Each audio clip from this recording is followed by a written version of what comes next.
अच्छा, रात्रि क्लास है 4 जुलाई 1968। बच्चे जो बैठे हैं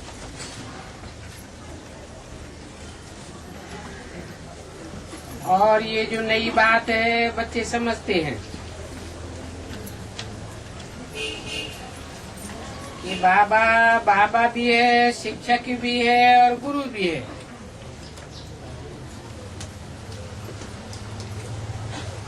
और इस याद में सभी बच्चों को बैठना चाहिए। स्कूल में टीचर को जरूर याद करते हैं और कोई का गुरु है तो गुरु को याद करते हैं।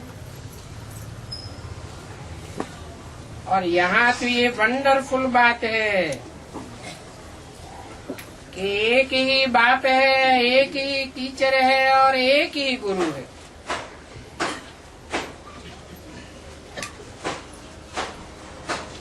तो सृष्टि के आदि मध्य अंत का ज्ञान सुनाते हैं।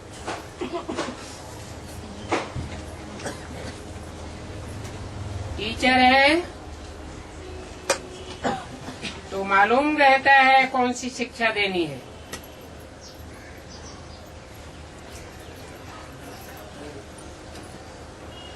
और योग भी सिखलाते हैं।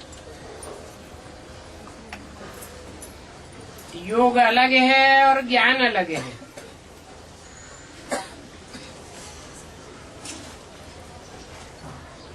याद में बैठने से बच्चों को खुशी होगी।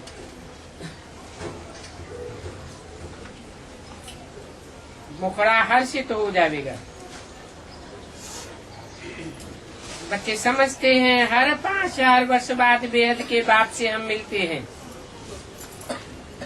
और मिलते हैं बेहद का वर्षा लेने के लिए। परंतु बहुत बच्चे कहते हैं बाबा याद नहीं पड़ता है। अरे और कुछ याद रहे न रहे, एक को तो याद रखना है।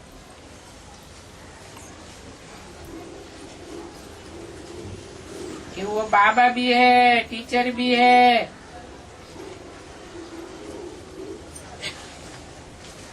तो सारी रचना का आदि मध्यंत बुद्धि में आ जाता है। ये भी मालूम है अभी हम वापस जाते हैं क्योंकि बाप लेने आए हैं।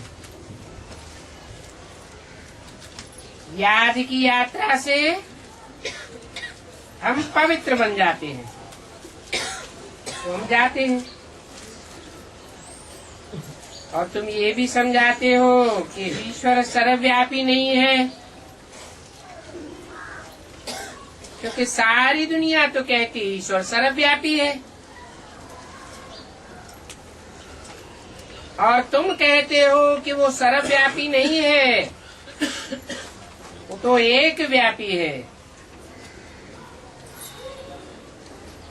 हम उसे एक व्यापी को याद करते हैं।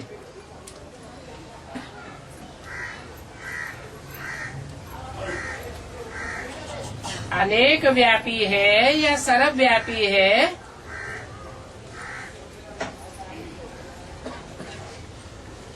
तो तुम समझ जाते हो कि ये तो रावण राज्य है, आसुरी राज्य है। परंतु ऐसा समझने वाले अपन को असुर समझते नहीं है। पहले तुम भी नहीं समझते थे, नहीं समझते थे तो रावण का पुतला बनाए जलाते थे, क्या क्या करते थे, अपन को ही ठगते रहते थे। अपन को ठगते ठगते तुम्हारी जेब ही खाली होती रही। पहले तुम्हारी जेब भरपूर थी, परंतु माया ने आकर के तुम्हारी बुद्धि रूपी सारी पाकिट काट ली। जैसे कोई जेब कटे होते हैं ना, तो हम सो का अर्थ भी बाप ने समझाया है कि हम सो ब्राह्मण हैं, फिर हम सो देवता, क्षत्रिय, वैश्य, शूद्र बनते हैं।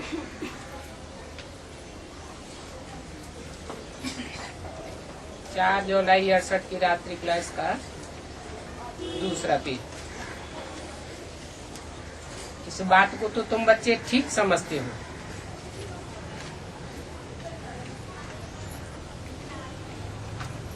ऐसे तो नहीं है कि तुम कोई गस्सा मारते रहते हो। अभी तुम फील करते हो शास्त्रों में जो कुछ पढ़ा है वो सभी गस्से ही गस्से थे, और खर्चा करते करते जब खाली एकदम इंसॉल्वेंट बन गए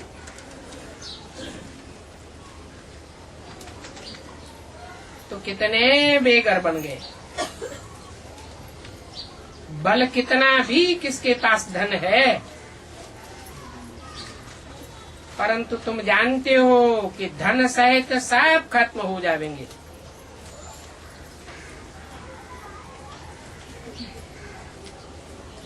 तुम बच्चे तो भरपूर हो जाते हो, बाप तुम्हारी झोली भर देते हैं।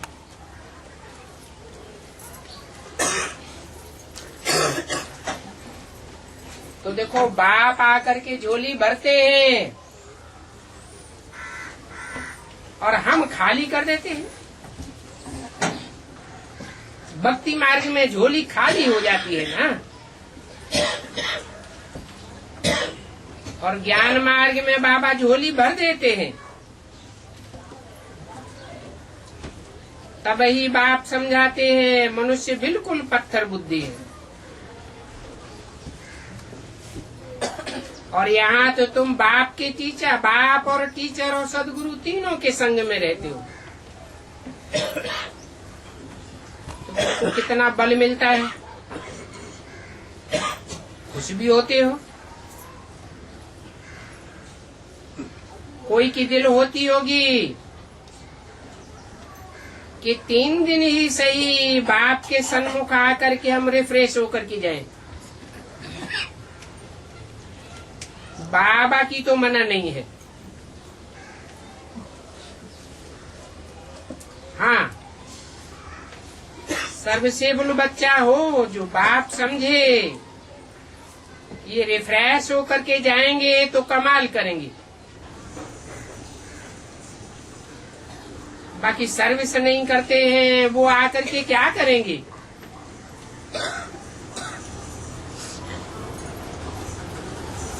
जो सर्विसेबल होते हैं वो तो पंडा बन करके ले आते हैं।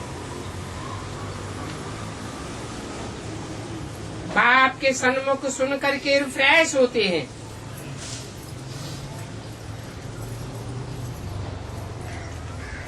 वहाँ बाहर की दुनिया में जाने से फिर रिफ्रेशमेंट नहीं रहती। तो वो सारा वायुमंडल गोरख धंधे का रहता है। तुम बच्चे घर की बातें तो यहाँ सुनते नहीं हो, उनको तो सर्विस का ही होना रहता है। सर्विस का समाचार बाप के पास नहीं जावेगा तो बाद में बाप हंटर लगावेंगे, क्योंकि ये तो सच्चा ज्ञान है।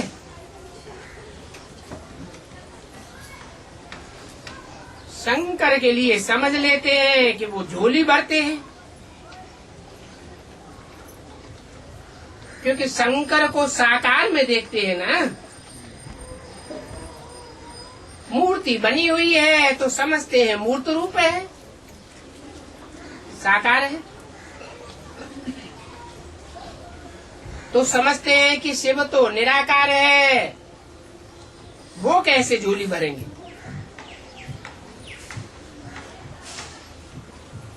तो देखो कितना कंट्रास्ट है। एक तरफ कहते हैं विनाश करते हैं, कौन? शंकर। फिर कहते हैं झोली भरते हैं।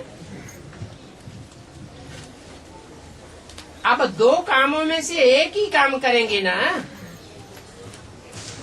या तो झोली भरेंगे या तो विनाश करेंगे। तो देखो भक्ति मार्ग में तुम्हारा सारा जेब ही कट जाता है। शास्त्रों में कितनी कंट्रास्ट की बातें हैं। अभी तुम समझते हो कि हम आए हैं झोली भरने, किससे? शिव बाबा से। कल्प कल्प हम बाप के पास आकर के धनवान बनने आते हैं, और बाप भी आते हैं ड्रामा प्लान अनुसार, हमारे बुलाने से नहीं आते हैं। हम उनको पुकारे या न पुकारे, जब उनको आना है तो आना ही है।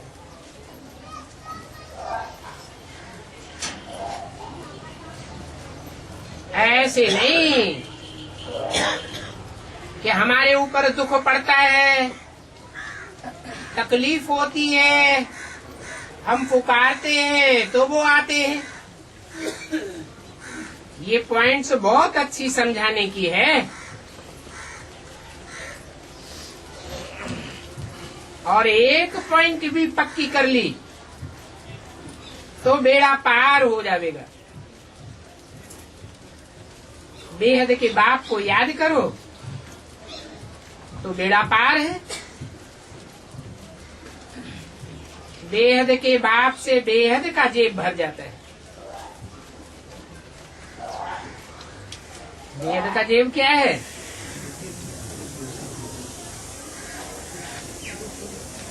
ज्ञान से, बाप की याद से, दिव्य गुणों के भंडार से और ईश्वरीय शक्तियों से बुद्धि रूपी पॉकेट भर जाती है, और साथ ही साथ तुम्हारी आय भी बड़ी हो जाती है।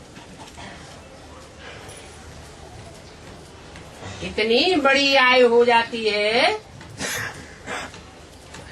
जो कब काल तुमको अचानक खा नहीं सकता। तुम जब चाहेंगे तब शरीर छोड़ेंगे।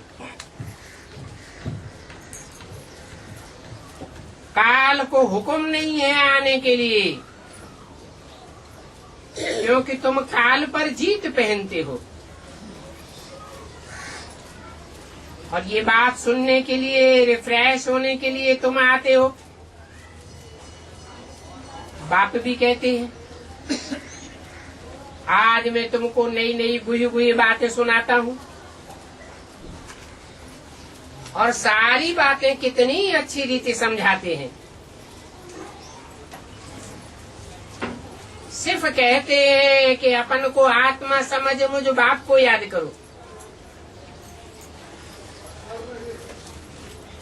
ऐसी बात में भी तुम मुझते रहते हो।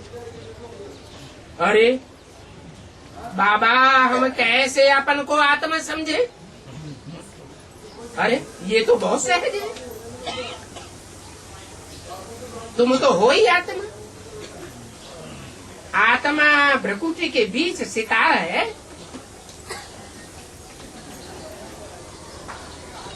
सितारे को याद नहीं कर सकते हो? जैसे तुम आत्मा सितारा हो, वैसे बाप भी सितारा है। हाँ, बाप को परमात्मा कहा जाता है। कैसी आत्मा? परम पाटधारी कहा जाता है। बाकी फर्क कोई नहीं है। अलफ को जाना और बाप को जाना। ये नहीं कहा कि बिंदी या नुक्ते को जाना तो बाप को जाना। बिंदी या नुक्ता ये परम पाटधारी नहीं कहा जाता। अगर वो मुकर्ररत में प्रवेश न करे, अलफ में न आवे, और अलफ कहा ही जाता है खड़े रहने वाले को, पड़े हुए डंडे को बे कहा जाता है। इसलिए भक्ति मार्ग में भी विष्णु को, शंकर को याद करते हैं, मूर्ति बनाते हैं, मंदिर बनाते हैं, पूजा करते हैं, और वे को याद नहीं करते। क्यों नहीं याद करते है? क्योंकि वे ब्रह्मा को कहा जाता है। दूसरा अल्फाज है, वैसे भी नंबर 2 को अच्छा नहीं माना जाता।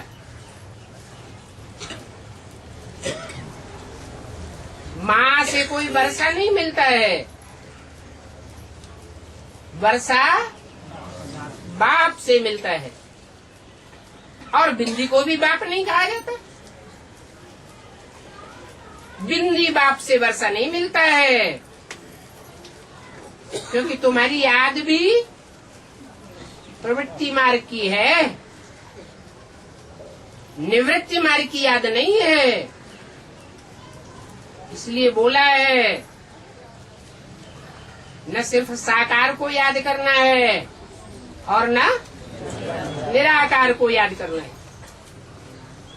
साकार में निराकार को याद करना है, प्रवृत्ति मार्ग की याद।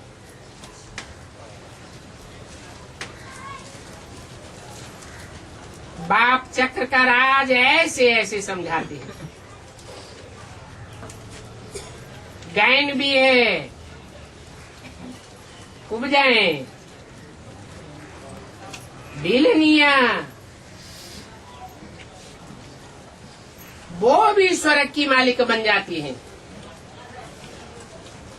उपजा किसको कहा जाता है? जिनकी रीढ़ की हड्डी ही टूट गई हो। ज्ञान मार्ग में जो ज्ञान में चलने वाले हैं, उनकी रीढ़ की हड्डी कौन है?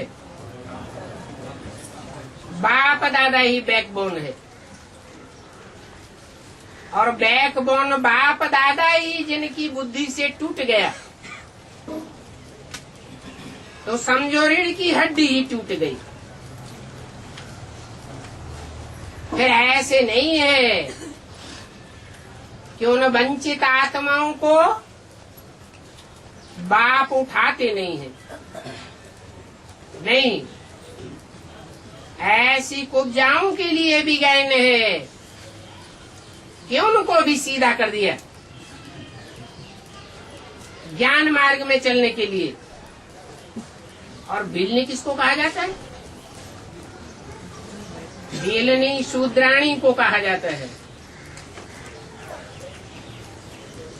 शूद्रों ने कहा जाता है जो व्यभिचारी होते हैं।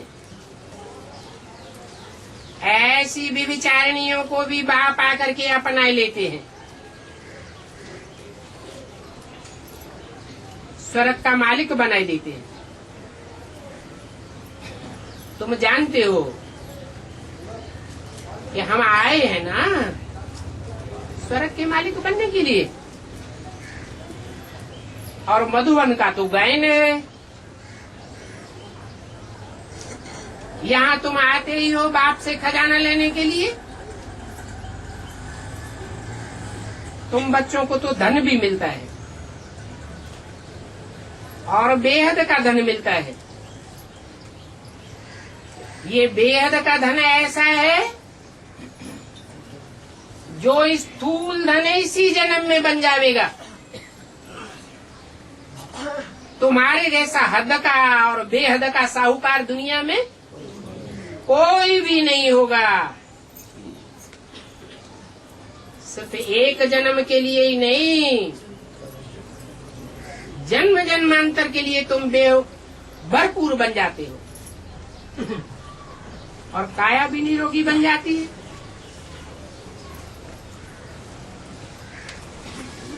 जिनकी उपमा करते आए हो वो अभी तुम बनते हो। दुनिया में तो किसी को भी पता नहीं है, ये ब्रह्मा भी नहीं जानते थे। तुम बच्चों को ख्याल रखना चाहिए कि बाबा आकर के हमको विश्व का मालिक बनाते हैं।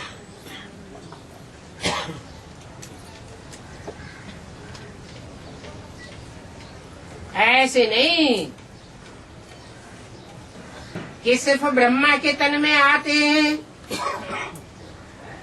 ज्ञान सुनाते हैं और हम विश्व के मालिक बन जाते हैं। नहीं, ब्रह्मा को तो बाबा इसलिए कहा जाता है कि वो वयोवृद्ध थे। बाकी ऐसे नहीं है कि उसे शिव बाबा कहेंगे। शिव बाबा तो प्रैक्टिकल में आते हैं। क्या करने के लिए? हमको विश्व का मालिक बनाने के लिए आते हैं। और विश्व के मालिक बनाने वाले को तुम याद भी करते आए हो। भक्ति मार्ग में कितना याद किया है। तुम कहाँ भी जाकर के देखेंगे, मंदिरों में शिव बाबा को फूल, फल, दूध आदि चढ़ाते हैं ना।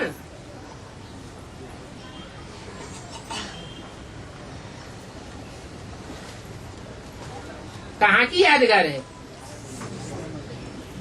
जरूर संगम युग में तुमने ये चैतन्य में कार्य किए हैं। लक्ष्मी नारायण के मंदिर कहेंगे,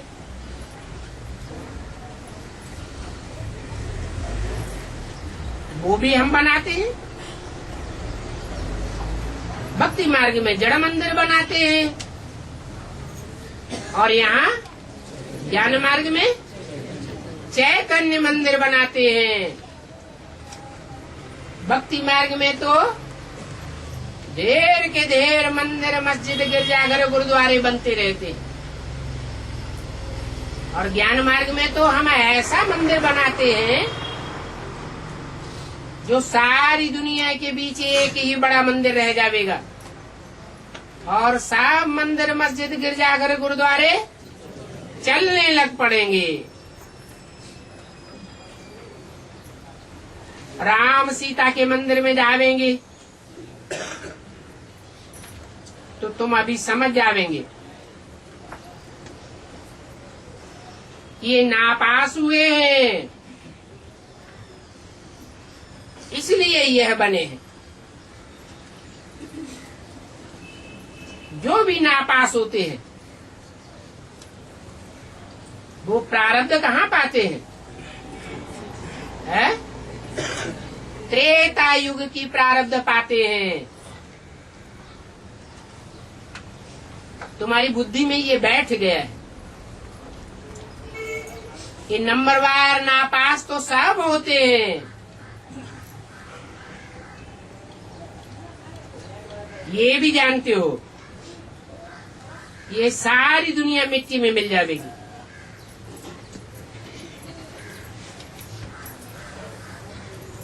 पुराना सब कुछ खलास हो जाना है, फिर तुम बच्चों को सभी कुछ नया मिलेगा।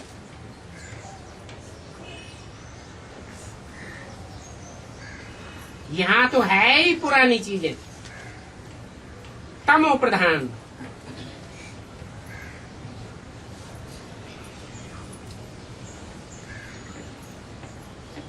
सुखदाई के लिए कितना माथा मारते रहते हैं।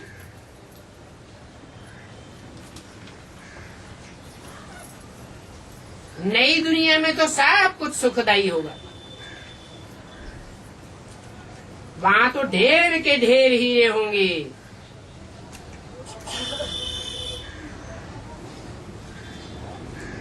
जड़ हीरों की बात है। जो भी आत्मा रूपी हीरे होंगे, नई दुनिया में सब चमक मारने वाले सुखदायी होंगे।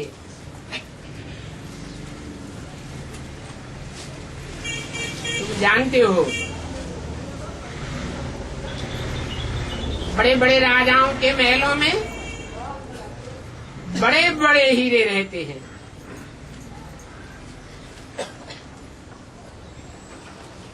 जब भक्ति मार्ग में हीरे दिखाए हैं,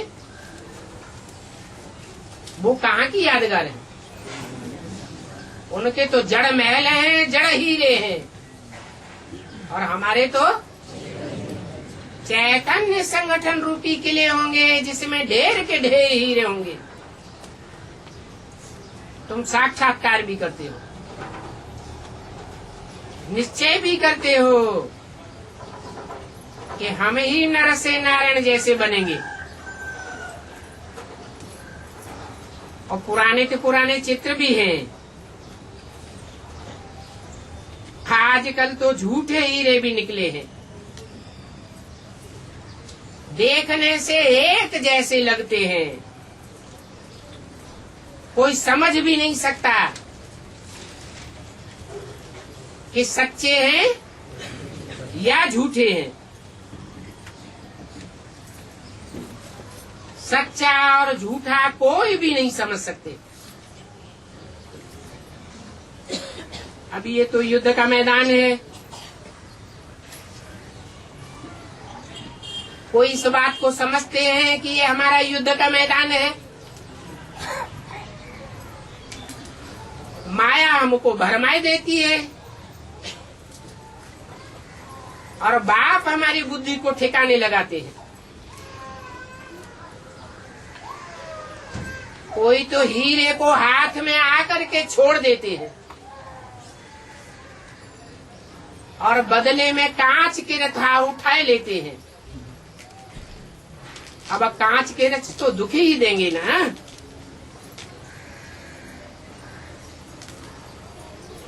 जानते हो कि माया जब भरमाती है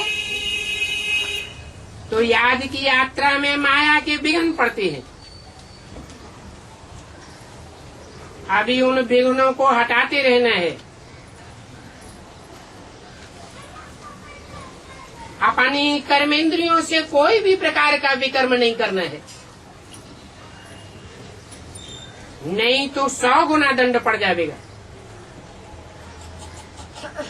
और अभ्यासी बनते जावेंगे, काहे के विघ्नों में फंसने के अभ्यासी बनते जावेंगे।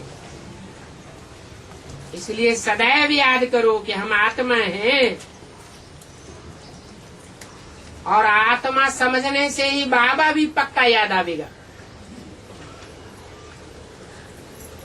समझेंगे कि आत्मा सभी प्रकार के संस्कार ले जाती है।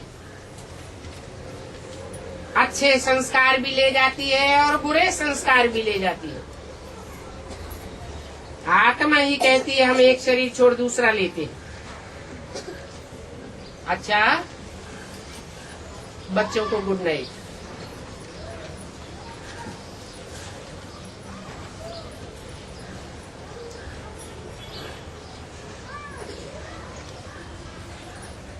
आज का प्रातः क्लास है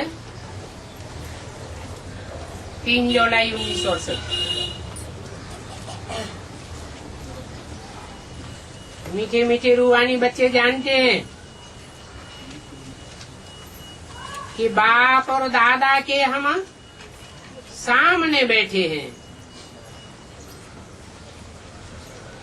और ये जानना तो बहुत सहज है कि हम बाप दादा के सन्मुख बैठे हैं।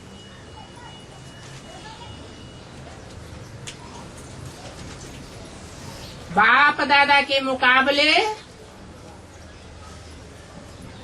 और सारी दुनिया हमारी विमुख बनती है, परंतु बाप दादा सदैव हमारे सन्मुख हैं।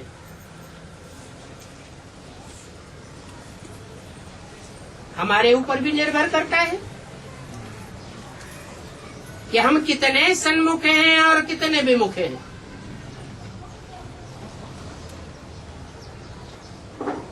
कोई साकार में सन्मुख होते हैं, फोटो खींचा जाए तो बाप के सन्मुख, और अंदर से विपरीत संकल्प चलते हैं, विरोधी संकल्प चलते हैं, तो उनको सन्मुख थोड़े ही कहा जाएगा। थोड़े ही कहेंगे कि बाप से विश्व की बादशाही का वर्षा ले रहे हैं। जो बाप से विश्व की बादशाही का वर्षा ले रहे होंगे वो अनुभव करेंगे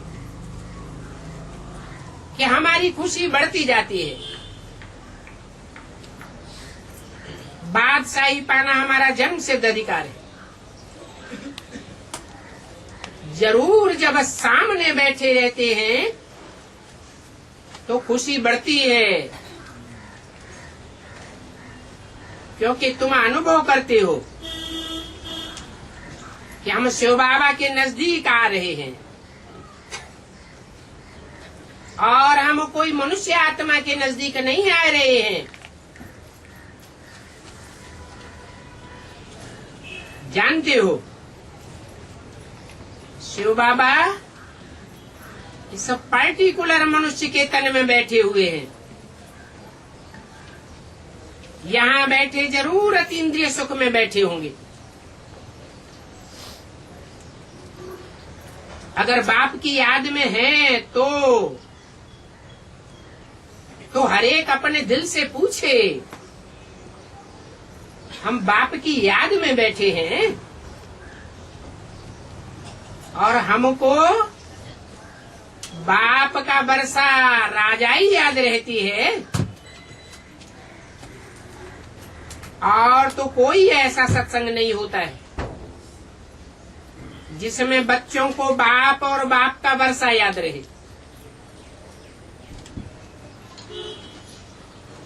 यहाँ तो है ही बाप और बाप की बादशाही। बाप के पास तुम बैठे हो तो बाप और वर्षा जरूर याद पड़ेगा। वहाँ बाहर की दुनिया में रहते हो तो उतना याद नहीं रहेगा। भले वहाँ भाई भाई हो बैठते हो, परंतु यहाँ तो बाप के सामने भाई भाई होकर के बैठते हो। फर्क हो जाता है। बाप के सामने बैठने से जरूर बाप याद आवेगा और बाप का वर्षा याद राजाई भी याद पड़ेगी। बाबा कहते हैं ऐसी याद में बैठो। बाप के साथ वर्षा जुड़ा हुआ है। बाप की याद से बुद्धि में विश्व की बादशाही जरूर याद आती रहे। अगर याद रहती है तो जरूर अंदर में बड़ी खुशी होती होगी। बहुत बड़ी ते बड़ी लॉटरी है और ये कोई कम बात नहीं है। उस दुनिया में तो बड़ा हंगामा होता रहता है। कांटों का ताज लेने के लिए कितना हंगामा करते हैं, कितना शोर शराबा करते हैं, और प्राप्ति कितनी होती है? अल्पकाल की। सो भी कांटों का ताज मिलता है, अंदर से भयभीत भी होते रहते हैं। और यहाँ तो कोई हंगामा नहीं। तुम कितना शांत होकर के बैठते हो। कोई गोरख धंधा आज नहीं है। यहाँ बैठे हो तुम बाप की याद में, तो वहाँ इस पुरानी दुनिया में इतनी खुशी नहीं रहेगी जितनी तुमको यहाँ रहती है। जो दूर से आते हैं उनको जरूर खुशी होती होगी कि अभी हम बाबा के पास बैठे हैं। बाप से स्वर्ग की बादशाही हमको कल्प कल्प मिलती आई है, क्योंकि यहाँ तो तुम सन्मुख बैठे हो ना। विश्व का मालिक बनाने वाले बाप के सामने बैठे हो।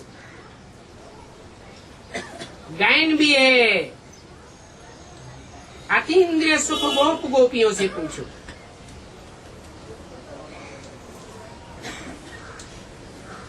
क्योंकि बेहद की राजाई देने वाले बेहद के बाप के सामने बैठे हो। सामने बैठे हो तो जरूर राजाई याद रहेगी। ये भी जानते हो कि नई दुनिया स्वर्ग को कहा जाता है, और बाप ही आकर के नई दुनिया रचते हैं। स्वर्ग किसको कहा जाता है? स्व स्थिति में जाने वालों को स्वर्ग कहा जाता है। और स्व स्थिति की रचना बाप ही आकर के हमको परिचय देकर देते हैं।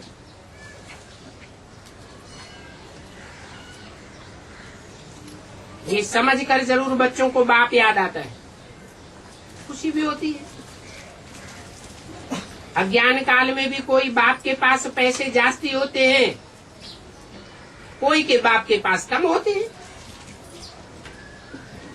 जिनके बाप के पास बहुत धन दौलत होती है तो उनको कितना नशा रहता है, ये तो तुम बच्चे जानते हो कि हम तो विश्व के मालिक बनते हैं। बाप भी समझते हैं, तब बच्चों से समझ को जानने के लिए पूछते हैं। आगे भी समझाया था, अभी तो गायन है, अतीन्द्रिय सुख गोप गोपियों से पूछो, अर्थात मेरे बच्चों से पूछो।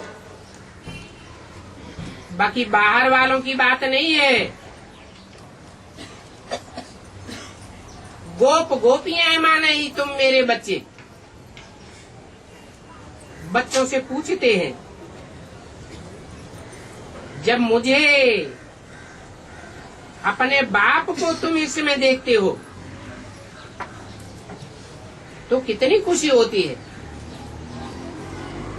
यहाँ बैठो तो आंतरिक खुशी में होकर बैठो। यहाँ से बाहर में जाते हो तो फील करते हो बरोबर सन्मुख बैठने से बहुत खुशी होती है। बाहर जाने से जैसे खुशी एकदम बिगड़ जाती है, क्योंकि और तरफ बुद्धि का योग चला जाता है। क्यों चला जाता है?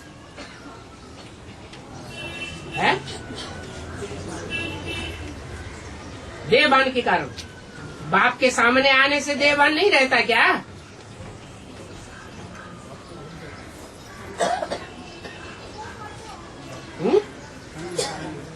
हाँ, मुख्य बात है संग का रंग।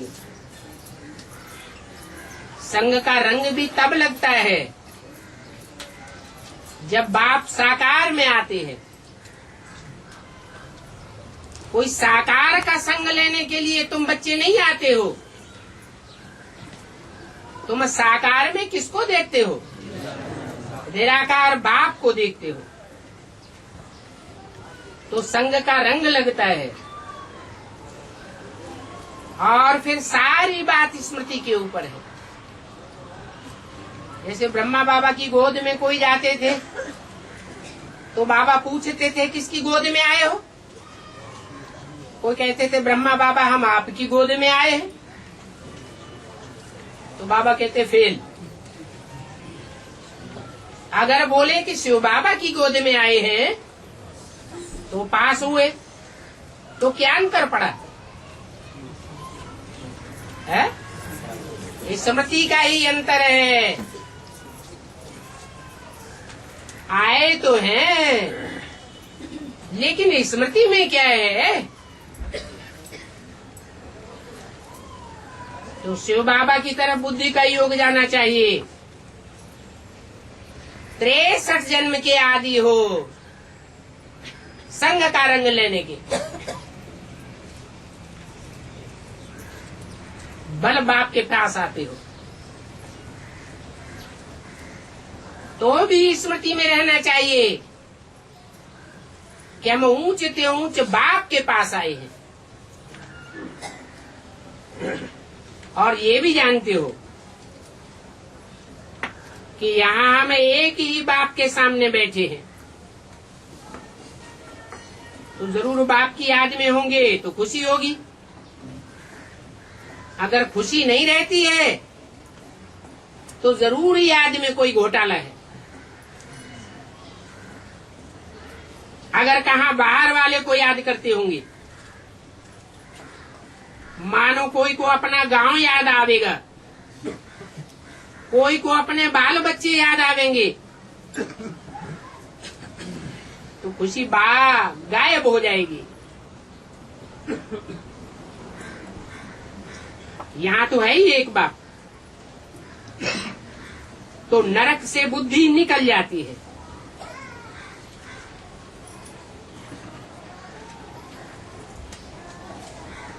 बाप आते ही है नरक की दुनिया को स्वर्ग बनाने के लिए। तो बाप की रचना में और मनुष्यों की रचना में कितना फर्क है। तुम्हारा सारा बुद्धियोग चला जाता है स्वर्ग में। जैसे स्कूल के बच्चे होते हैं, इम्तिहान पूरा होता है तो समझते हैं हम जाकर के फलाने क्लास में बैठेंगे। यहाँ तो तुम जानते हो कि हम बिल्कुल हाईएस्ट दर्जे में जाते हैं। स्वर्ग से ऊंचा और कोई भी दर्जा नहीं होता है। तो ऐसा दर्जा इसी जन्म में पावेंगे या शरीर छोड़ने के बाद पावेंगे? इसी जन्म में ऐसे दर्जे की अनुभूति करनी है। जी के जी हम स्वर्ग में जावेंगे।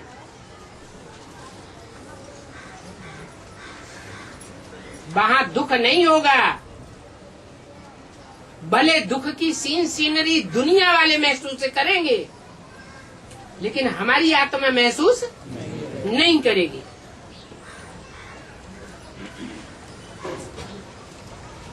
ऐसे नहीं कि और धर्मों में कन्वर्ट होने वाले ऐसा अनुभव नहीं करते होंगे।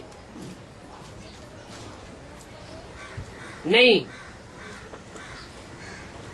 और धर्मों में कन्वर्ट होने वाली जो विशेष आत्माएं हैं, अगर अच्छी पढ़ाई पढ़ती है तो वो भी इस नरक की दुनिया में स्वर्ग का अनुभव करेंगी। इसलिए उनके शास्त्रों में भी पैराडाइज या जन्नत की मान्यता है। अगर उन्होंने ऐसा पैराडाइज या जन्नत नहीं भोगा होता तो शास्त्रों में क्यों ऐसी बात लिखी हुई है?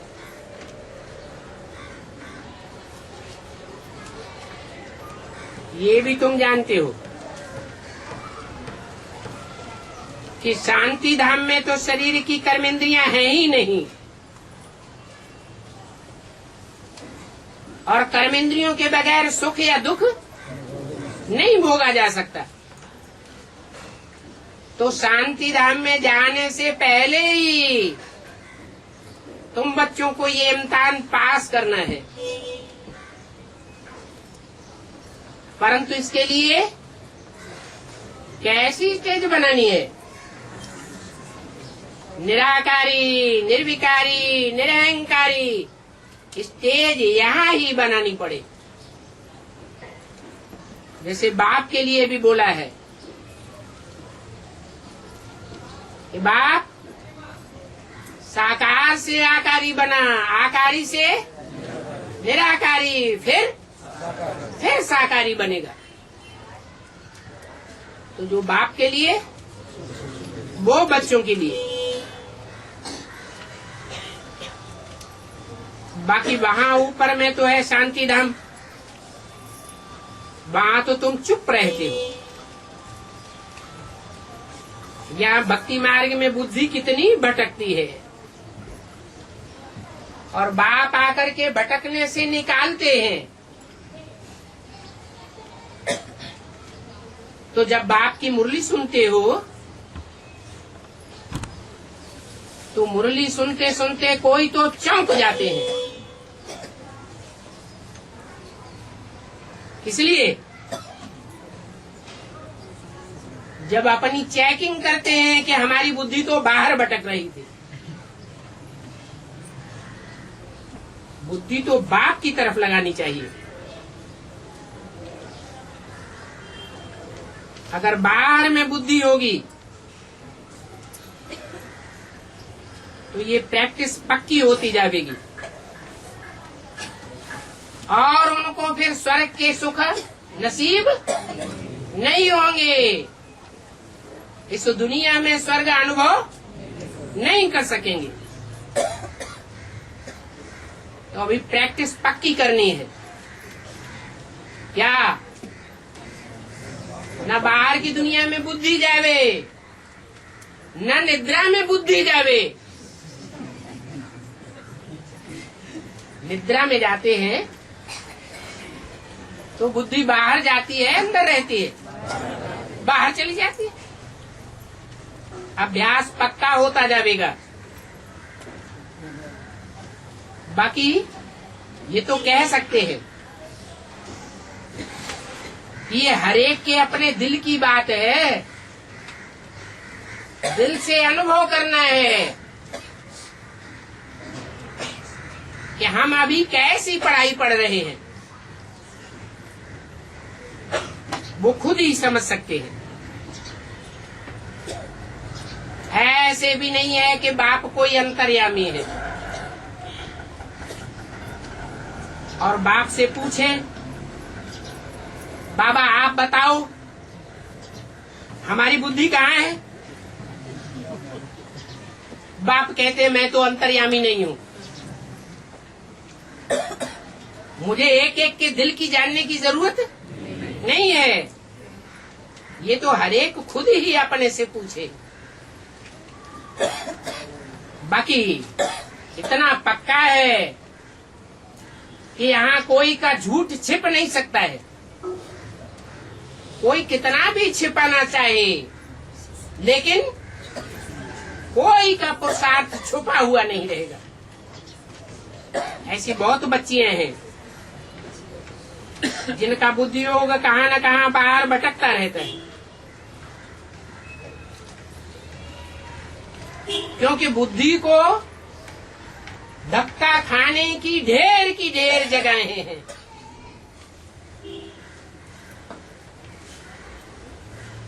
और याद करने की सिर्फ एक जगह है। आधा कल्प हमारी बुद्धि भटकती रही, धक्के खाती रही, कहाँ न कहाँ भटकने के आदी हो गए। ये भी समझते हो, अगर बाप को याद नहीं करते होंगे, बुद्धि एक जगह नहीं होगी, तो जरूर कहाँ न कहाँ बुद्धि धक्के खाती होगी। तो क्या समझना चाहिए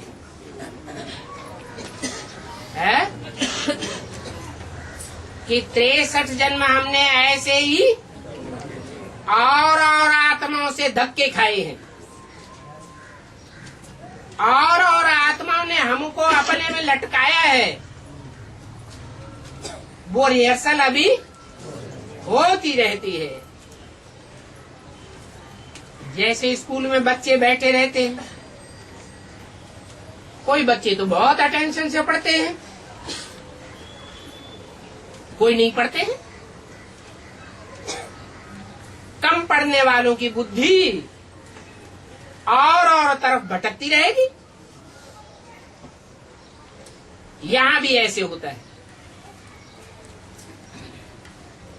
कोई की यहां बैठे बैठे बुद्धि लंदन की तरफ जाती रहती है, अफ्रीका की तरफ भागती होगी। ऐसे होता है।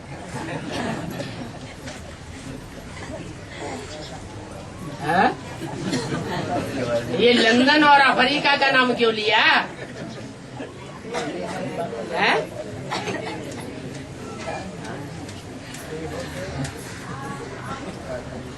ऐसे होता है, प्रैक्टिकल में ऐसे होता है।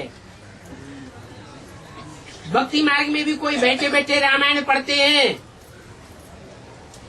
तो सुनने वाले को देखते हैं ये तो तवाई होकर के बैठा है।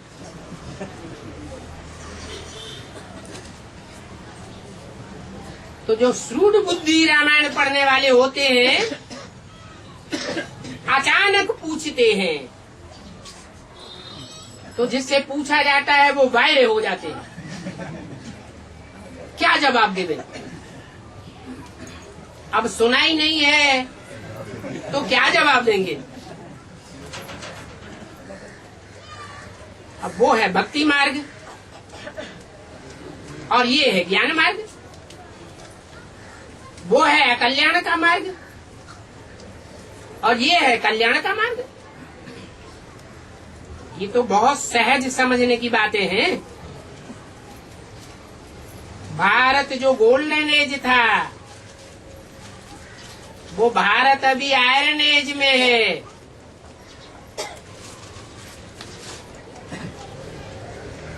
तो फिर बाप को याद करने से अभी गोल्डन एज में जाते हो।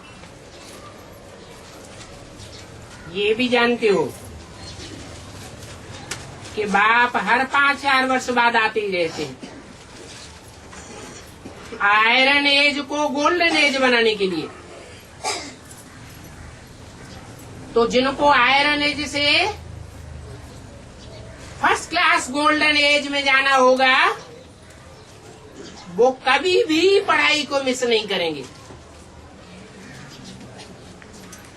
1-2 मिनट भी फर्क नहीं पड़ना चाहिए।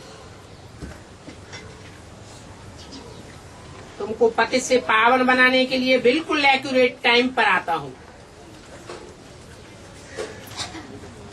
कि 1-2 मिनट का फर्क पड़ता है। 1 सेकंड की भी देरी नहीं करता हूं। ड्रामा में फर्क पड़ ही नहीं सकता। तो बाप समझाते रहते हैं, मीठे मीठे बच्चे अभी स्वदर्शन चक्रधारी भव।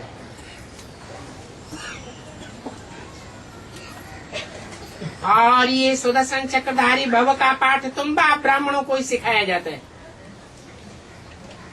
ये 84 का चक्र कैसे फिरता है, ये चक्र घुमाना सतयुग त्रेता के देवताएं भी नहीं जानते हैं। इस चक्र को जानने से तुम चक्रवर्ती राजा बन जाते हो। फिर वहां नई दुनिया में तुमको कुछ भी जानने की अधिक दरकार नहीं रहेगी। वहां तो होता ही है सुखधाम। अभी तुम बच्चे समझते हो ड्रामा के प्लान अनुसार हम भैया अपने सुखधाम में जा रहे हैं, जा तो रहे हैं और बाप भी तो पूरा रास्ता बता रहे हैं। हम पुरुषार्थ भी कर रहे हैं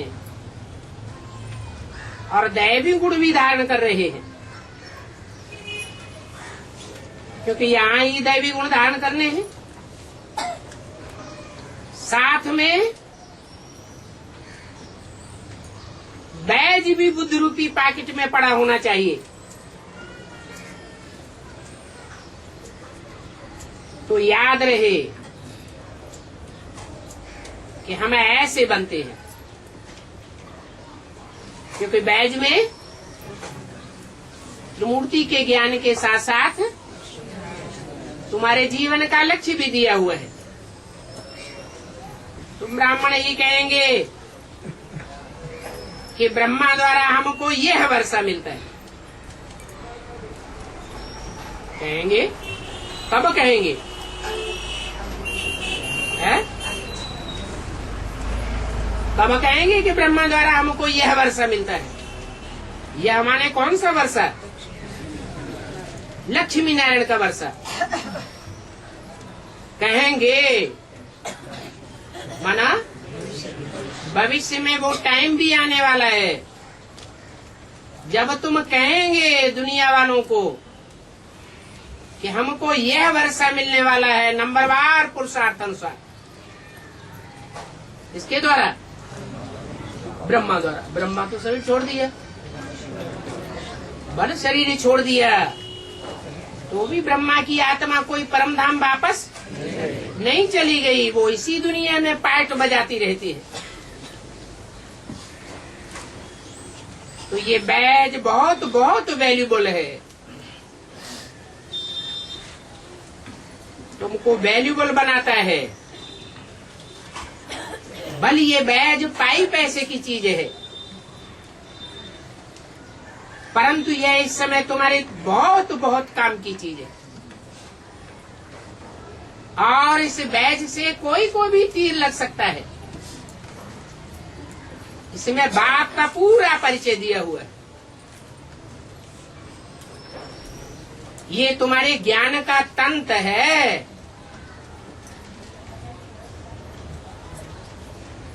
और बिल्कुल क्लियर है। शिव बाबा ब्रह्मा द्वारा विष्णुपुरी का मालिक बनाते हैं। पहले शांति धाम सुखधाम जावेंगे। बच्चे त्रिमूर्ति बनाते हैं, परंतु उस त्रिमूर्ति में गड़बड़ क्या किया है? त्रिमूर्ति में शिव का चित्र रखते ही नहीं है। क्यों नहीं रखते हैं? अरे शिव का चित्र नहीं रखते? शिव का चित्र होता है?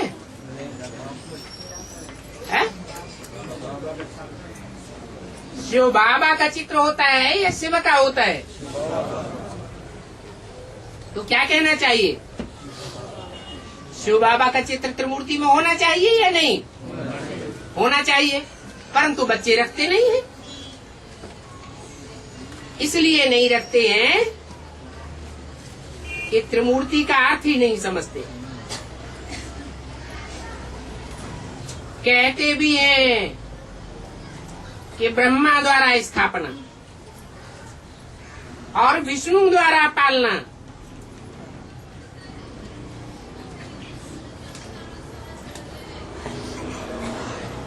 अभी तुम अर्थ को समझते हो। बाप हमको ब्रह्मा द्वारा विष्णुपुरी का मालिक बनाए रहे हैं।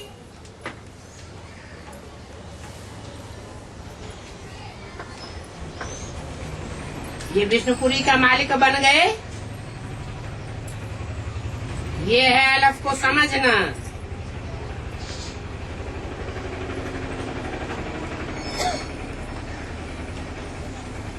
कौन सी मूर्ति में?